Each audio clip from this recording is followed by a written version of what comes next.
بسم اللہ الرحمن الرحیم۔ السلام علیکم ناظرین۔ جب تم کسی انسان کو دعا میں مانگتے ہو تو تم کسی انسان کو پانے کے لیے اپنی ساری تدبیریں لگا دیتے ہو، اس کو دعاؤں میں مانگتے ہو، تسبیحات پڑھتے ہو، ہزاروں وظیفے کرتے ہو، مگر پھر بھی وہ تمہیں حاصل نہیں ہوتا۔ آخر کیوں؟ اور پھر تمہارے ذہن میں ہزار قسم کی غلط باتیں ابھرنے لگتی ہیں، تم خود کو اور تقدیر کو برا بھلا کہنے لگتے ہو، اور پھر اپنا سارا چین و سکون ایک انسان کے پیچھے گنوا بیٹھتے ہو۔ جان لو کہ اللہ تعالیٰ قرآن کریم میں فرماتا ہے کہ دلوں کا سکون صرف اللہ کی یاد میں ہے، جبکہ تم کسی انسان کی محبت میں سکون کو تلاش کر رہے ہوتے ہو۔ تو یاد رکھو، اللہ تعالیٰ جو چیز تمہارے لیے مقدر میں لکھ دیتا ہے تو وہ تمہیں مل کر ہی رہے گی، اسے کوئی تم سے چھین نہیں سکتا۔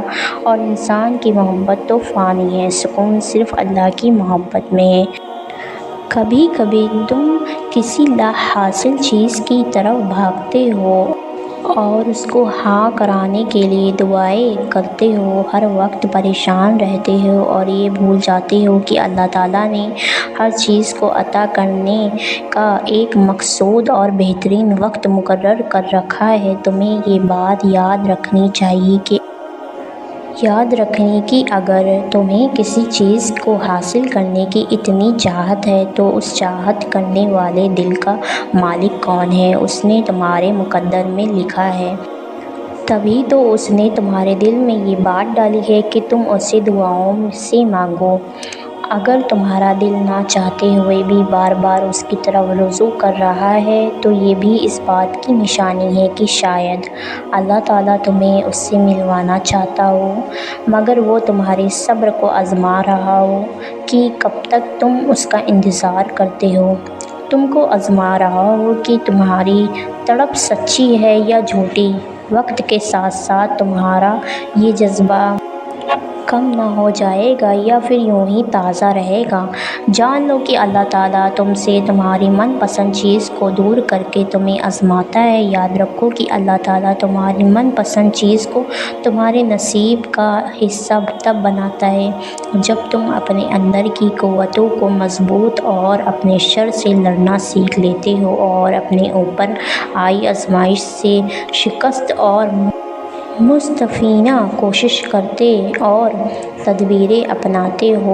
وہ رحمان تمہیں ایسے ناممکن وسیلے سے عطا کرتا ہے کہ جس کا تم گمان بھی نہیں رکھتے ہو۔ اللہ تعالیٰ قرآن کریم میں فرماتے ہیں کہ اے میرے بندے، بے شک تمہارے رب کی نظر سے کچھ بھی غائب نہیں، وہ تمہارے ساتھ ہے اور عنقریب وہ تمہیں بہترین راہ دکھائے گا۔ اگر چاہتے ہو کہ اللہ تعالیٰ تمہاری من پسندیدہ چیز تمہیں جلد عطا کر دے تو یاد رکھو کہ حسن و ملال سے کھوئی ہوئی چیز کبھی واپس نہیں لوٹتی، اور خوف سے تمہارا مستقبل نہیں بنتا بلکہ تمہارا ایک اچھا دل اور بہترین صبر کامیابی کے بازو ہیں، جس پر پورا اترنے کے بعد تمہیں وہ ہر چیز عطا کر دی جاتی ہے جس کی تم چاہت رکھتے ہو۔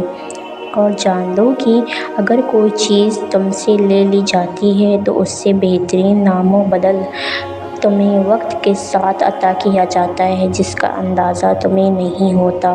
اس چیز کو پا لینے کے بعد تم اس کا اندازہ کر پاتے ہو کہ میرے مقدر میں تو یہ چیز لکھی ہوئی تھی، لیکن میں کہیں اور بھٹک رہا تھا۔ یاد رکھو، دعا سے فوراً معجزے نہیں ہو جاتے، دعائیں آہستہ آہستہ تمہارے لیے اسباب بنتی ہیں اور پھر تمہیں اس مقام تک لے جاتی ہیں جہاں کسی کمی کی گنجائش ہی نہیں رہتی، جہاں تمہارے یقین کے سامنے تمہارا نصیب بھی گھٹنے ٹیک دیتا ہے اور اللہ تعالیٰ کن فرما دیتا ہے، تمہیں من پسند چیز سے ملوا دیتا ہے۔